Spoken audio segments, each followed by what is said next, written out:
Repite después de mí para completar esta conversación de inglés.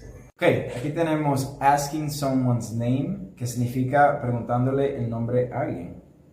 En este caso yo soy María. Hi. Hello. What's your name? My name is Alex. What's your name? I'm Maria. Nice to meet you, Maria. Nice to meet you too. Have a nice day. You too.